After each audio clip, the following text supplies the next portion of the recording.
Sejam todos bem-vindos a mais um Clube do Eco.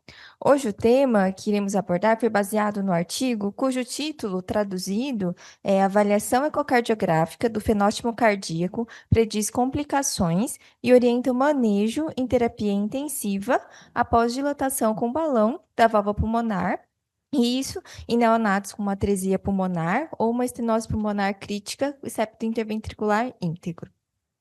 Eu sou Letícia Nakamura Kubata, fellow em ecocardiografia pediátrica da Cardioped Brasil, e essa apresentação faz parte do programa de fellow em ecocardiografia pediátrica da Cardioped Brasil, Centro do Coração da Criança. O artigo ele foi publicado, então, bem recentemente, foi publicado agora em maio de 2025, e ele mostra, assim, de uma forma resumida, que o ecocardiograma, ele pode identificar o fenótipo cardíaco em RNs com atresia ou estenose da válvula pulmonar grave, e essas características que a gente identificou, elas podem ajudar a prever quais serão as possíveis complicações e tentar definir o melhor tratamento na UTI após essa dilatação da válvula pulmonar com balão. Então, como a introdução, o que o artigo nos trouxe? Ele fala da definição, né, que a atresia pulmonar com septo interventricular íntegro e a estenose pulmonar crítica são cardiopatias congênitas que dependem do canal arterial e elas são caracterizadas por uma obstrução na via de saída do VD e graus variáveis de hipoplasia ventricular direita. E atualmente, a dilatação com balão da válvula pulmonar via percutânea, podendo ou não fazer perfuração da válvula durante o procedimento, né, quando é necessário, ele é um tratamento preferencial em RNs que tenham o diagnóstico de uma atresia pulmonar membranosa ou uma EPV crítica, mas desde que a gente tenha algumas condições. Desde que a anomia do ventrículo direito ela seja adequada, que o score Z do anel da tricúspide também seja aceitável, e desde que a gente não tenha nenhuma circulação coronariana que seja dependente do ventrículo direito. E o que ele trouxe, então, como metodologia? Ele analisou, retrospectivamente, RNs que tinham diagnóstico, né, da atresia pulmonar com septo ventricular íntegro, ou então uma estenose pulmonar crítica, e aí, para definir assim, quão crítica eles utilizaram como uma EPV cuja estenose da válvula pulmonar é tão grave que precisa da dependência do canal arterial e que necessitou da infusão de prostaglandina. E esses, né, então, foram tratados com essa valvuloplastia pulmonar via percutânea, e isso, ele fez o estudo no período de outubro de 17 a agosto de 2023. E aí os pacientes, eles foram divididos em dois grupos principais, que é o grupo A e o grupo B. Então a gente precisa caracterizar exatamente cada um deles para entender como que foi o manejo, como que foi feito o estudo. Então, quais pacientes faziam parte do grupo A? O grupo A, então, eram aqueles pacientes que tinham o ventrículo direito tripartite, que poderiam ter uma hipertrofia leve e que o infundíbulo seja patente e bem desenvolvido. Já os pacientes do grupo B, eles tinham, então, um ventrículo direito limítrofe, né? Ou então ele bipartite, com a porção trabeculada reduzida e o infundíbulo hipoplásico devido a variáveis graus de hipertrofia muscular dessa região subvalvar pulmonar. E aqui o artigo, então, ele trouxe alguns exemplos de umas imagens ecocardiográficas relacionadas a cada um desses grupos. Então, aqui primeiro, essa imagem que ele trouxe é de um eco, de um RN que tinha o diagnóstico de uma atresia pulmonar com septo íntegro, e foi feito, então, num corte apical 4 câmaras, e então, só lembrando, o grupo A, o VD é tripartite, uma hipertrofia leve. A válvula tricúspide, ela é bastante displásica e a gente observa, então, que tem um diâmetro dentro dos limites da normalidade e uma regurgitação, um refluxo importante. E a gente também observa a dilatação desse átrio direito, né? Então, como a gente pode ver aqui nessa imagem, esse jato importante da insuficiência, o anel, aparentemente, né, colocando no Z-score, ele daria normal. E temos também essa dilatação acentuada do ventrículo direito. Aqui, ainda falando desse grupo de pacientes do grupo A, a gente tem no eixo curto um infundíbulo que ele está patente, né, ele está pérvio e ele é bem desenvolvido, então a gente vê que não tem nenhuma restrição desse anel da válvula pulmonar, ele é um anel bom, não ele é restrito, não tem nenhum infundíbulo prejudicando aqui o fluxo que iria para a via anterógrada, né? E aqui a gente tem, então, um exemplo de uma imagem, também de um ecocardiograma, mas aqui já são dos pacientes do grupo B. Então, aqui nesse quatro câmeras, a gente observa o VD bem diferente, né, do anterior. Ele é mais hipertrófico, uma hipertrofia bem acentuada, como a gente consegue ver onde o asterisco está apontando. E ele é bipartite. Agora, aqui já a válvula tricúspide, enquanto no outro ela era normal e tinha um refluxo importante, aqui no grupo B, esse anel da tricúspide é hipoplásico. E temos uma regurgitação de leve a, no máximo, uma insuficiência moderada. E aqui no eixo curto desses pacientes do grupo B, a gente já observa ali em asterístico um infundíbulo hipoplásico, né? Porque tem essa hipertrofia bem acentuada das suas paredes musculares, e também a gente observa ali o septo infundibular. Então, ainda em relação aos pacientes, quais pacientes que foram excluídos do estudo, né? Então, o autor, ele tirou do estudo os RNs com mais de uma semana de vida quando fizeram cateterismo cardíaco, os casos que a gente chama de estenose pulmonar grave, mas que elas não eram dependentes de canal arterial, em pacientes que tinham circulação coronariana dependente do ventrículo direito, e ele excluiu também pacientes que foram submetidos à descompressão cirúrgica, né, ou à paliação para univentricular. E aí, como que ele fez, então, esse estudo? Ele realizou uma avaliação ecocardiográfica completa, nisso ele incluiu tanto análise morfológica como uma análise funcional, e esse exame ele foi feito antes ou até 14 dias após a valvuloplastia. E foram feitas, então, medidas dos anéis, eles mediram desde os anéis mitral, tricúspide, aórtico e pulmonar, nos quais, né, as válvulas atrioventriculares, elas foram medidas no apical quatro câmaras, enquanto que a válvula aórtica eles mediram no eixo longo, e a válvula pulmonar eles mediram no eixo curto. Aqui o artigo, ele trouxe esse exemplo, né, da medida do anel tricúspide, de como que ele realizou essa mensuração. E outra coisa também que ele analisou, né, outro dado, foi em relação à PSVD, a pressão sistólica do ventrículo direito, e aí ele estimou a partir da velocidade do jato da insuficiência, né, da regurgitação tricúspide, utilizando a equação modificada de Bernoulli.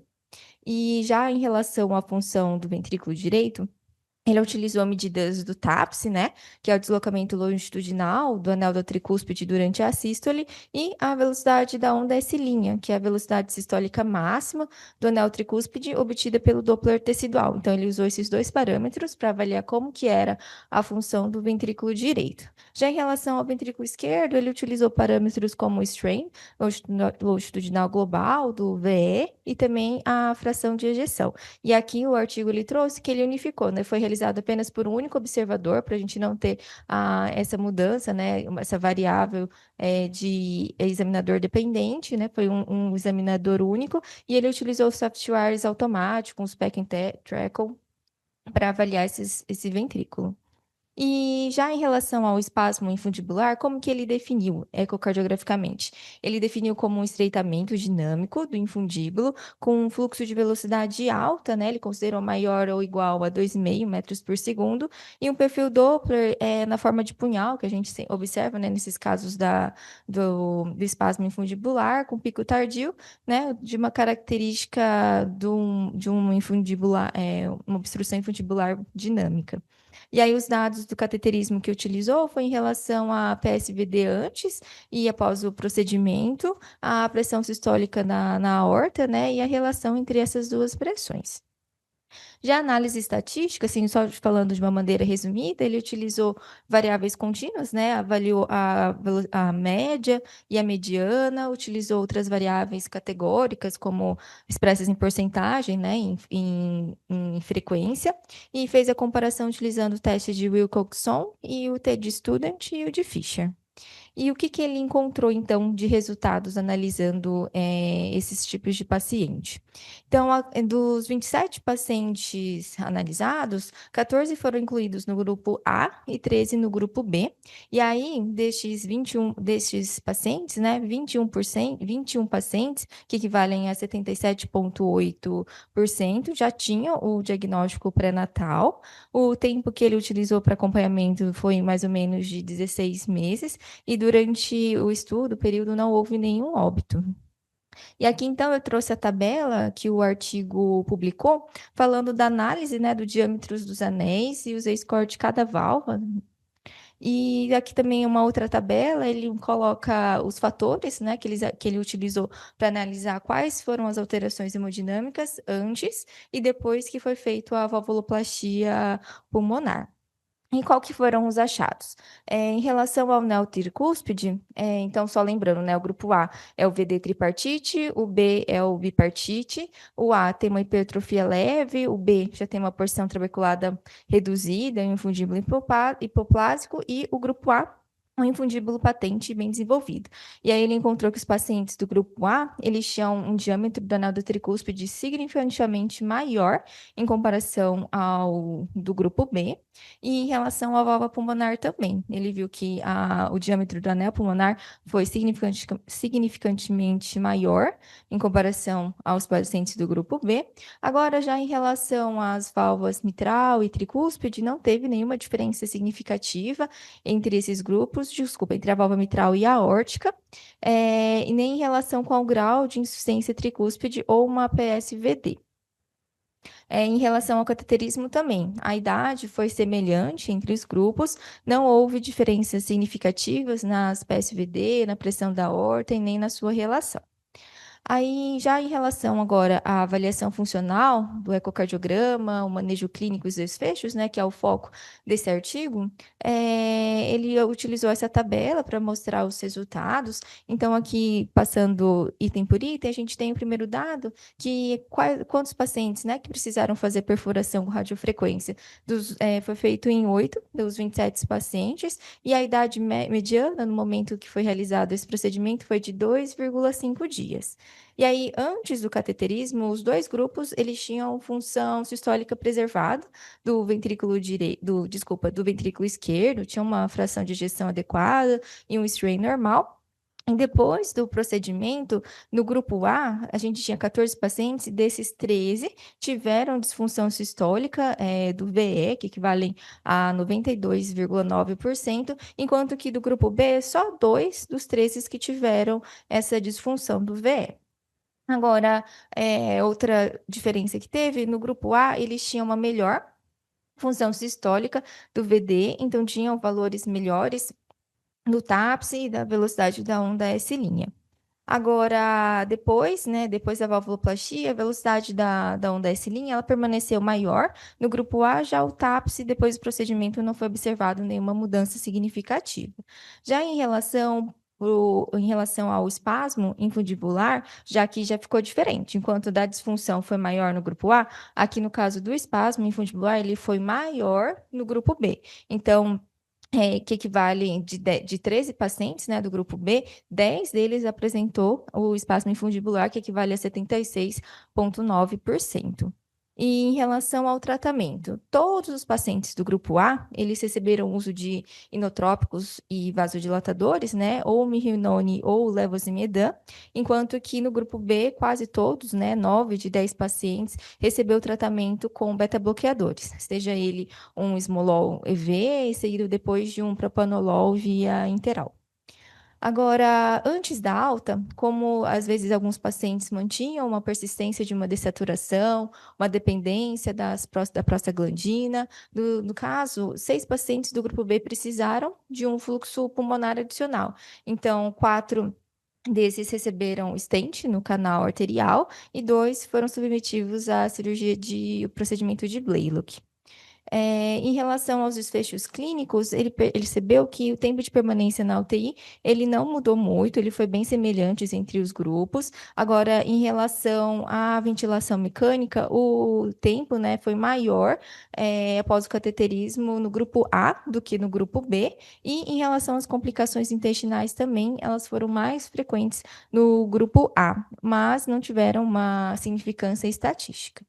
Então, agora a discussão. O que que o artigo falou para a gente? Então, começando a análise do grupo A. O grupo A, então, é o VD tripartite, a hipertrofia leve, o infundíbulo bem desenvolvido, e aí ele observou que ter um ventrículo direito tripartite, né, de um tamanho quase que normal, ele observou que nesse grupo houve uma disfunção sistólica transitória do ventrículo esquerdo, né, teve essa disfunção, e geralmente surgiu alguns dias após o procedimento e se resolveu de 3 a 5 dias em média. E em relação aos fatores de risco, ele identificou que os pacientes que tinham um anel tricúspide maior, um Z-score elevado, teve relacionado a mais disfunção sistólica do que os outros. E aí, para isso, ele traz alguns mecanismos, né, que foram propostos para identificar o porquê que isso aconteceu.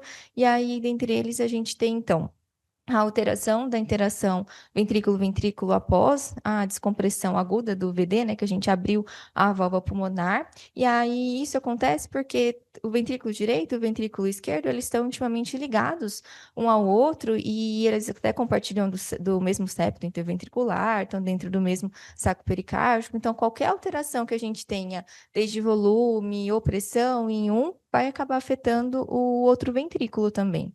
E antes da valvuloplastia, a gente tinha que o V dele era muito hipertrófico, a gente tinha uma pressão bem elevada, chegava até abaulamento do septo para dentro do ventrículo esquerdo, e o VL ficava achatado, e a diástole do VE também ficava limitada.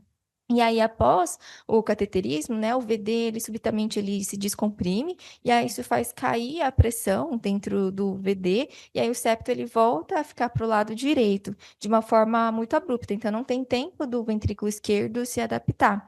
E aí, tanto que um dos dados que ele observou é que o strain ficava reduzido, principalmente na região da parede septal. Agora, em relação à isquemia miocárdica transitória, que é causada por um roubo coronariano, geralmente isso acontece porque muitos pacientes desse tipo, eles possuem as fístulas coronário-cavitárias, no qual o fluxo coronariano, ele depende da pressão dentro do ventrículo direito. E aí, depois que a gente descomprimiu o ventrículo direito, depois que a gente abriu a válvula, essa pressão dentro do ventrículo cai, e o sangue que fluía das coronárias, ao invés de ir para frente, né, ela volta para o ventrículo direito, o que a gente chama de um roubo coronariano. E aí ele também era o responsável por uma isquemia miocárdica transitória.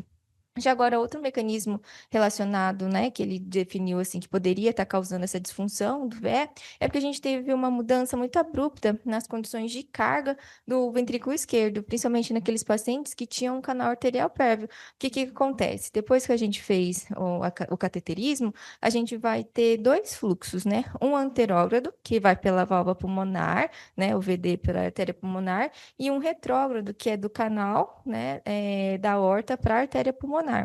E isso faz com que a gente tenha uma sobrecarga de volume, porque a gente tem, né, esses dois fluxos retornando para a pulmonar. E aí, clinicamente, esse cenário ele pode gerar riscos como hipoperfusão sistêmica, isquemia mesentérica, enterocolite. Então, por isso que nesse grupo eles tiveram mais complicações gastrointestinais, dentre outros. E agora, pensando em todas essas circunstâncias que a gente analisou, o artigo ele trouxe, baseados nessas alterações, algumas estratégias de manejo para esse tipo de grupo. Então, nesse grupo A, que tem um ventrículo com 3 partes, um infundíbulo patente, o objetivo desse caso é otimizar a função cardíaca e reduzir a sobrecarga. E aí, para isso, ele fala de 3 intervenções, que a gente pode estar realizando. A primeira em relação à ventilação mecânica, porque como uma forma de reduzir o consumo de oxigênio. Então, aqui o objetivo é a gente reduzir o trabalho respiratório e diminuir também o consumo de oxigênio, para a gente manter uma demanda, né, adequada entre a oferta e a demanda de oxigênio, porque quando a gente tem esse esforço respiratório, né, a gente tem o aumento do consumo de O2 e o retorno venoso também ele aumenta, que pode agravar ainda mais essa sobrecarga do ventrículo esquerdo.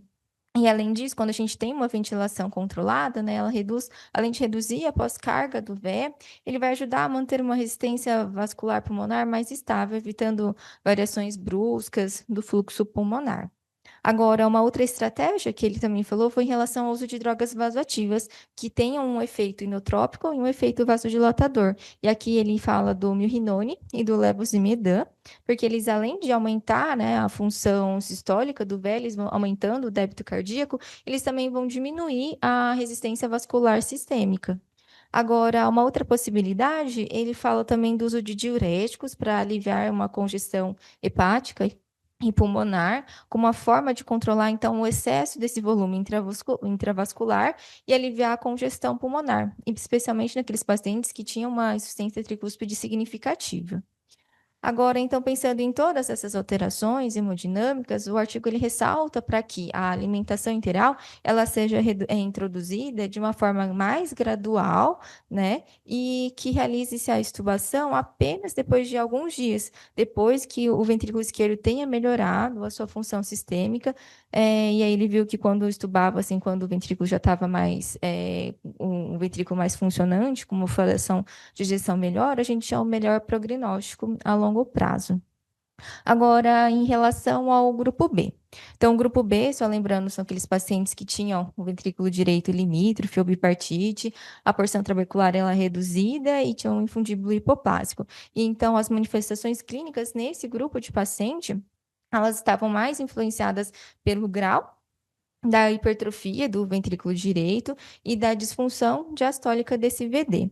E aí, quando o infundíbulo, né, ele é mais hipertrófico estreito, ele vai se tornar também mais susceptível à obstrução dinâmica durante a realização do balonamento. E aí, ele fala que essa hiperreatividade, né, muscular, ele provoca mais espasmos infundibulares e são desencadeados possivelmente porque a gente tem um estiramento e uma irritação mecânica súbita quando realiza o procedimento. E é por isso que, se a gente interromper o uso de alprostadil, né, das prostaglandinas, a gente pode levar a alguns casos de cianose grave. Agora, em relação então a esse grupo B, que ele tem mais tendência a fazer os espasmos infundibulares e a redução da função diastólica, ele trouxe também algumas estratégias do que a gente poderia fazer para melhorar esse grupo. Então, aqui no caso, o nosso objetivo é aumentar o fluxo pulmonar e diminuir o trabalho do ventrículo direito. Então, para isso, a gente pode utilizar do aumento da pré-carga, e aí ele fala para utilizar de transfusões ou expansões volêmicas, porque a reposição volêmica vai ajudar a otimizar o volume intravascular e a entrega de oxigênio, e também se a gente tiver um nível adequado de hemoglobina, elas vão contribuir de uma forma importante no transporte de oxigênio. A segunda estratégia que ele fala é em relação a diminuir a resistência vascular pulmonar.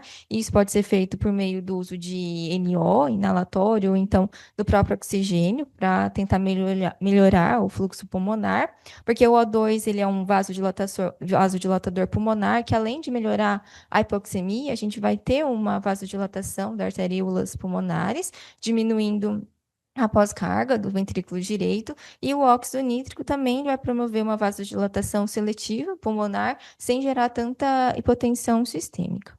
Agora, outra estratégia é o uso de beta-bloqueadores. E aí eles são utilizados, então, para reduzir esse espasmo infundibular e melhorar a função diastólica do VD. Isso porque os beta-bloqueadores, eles vão diminuir o tônus simpático, né, diminuindo esse espasmo, e também vão aumentar a complacência diastólica do VD, que ele vai permitir um melhor enchimento, e prolongando o tempo diastólico, a gente vai melhorar o retorno venoso e também o volume a ser ejetado.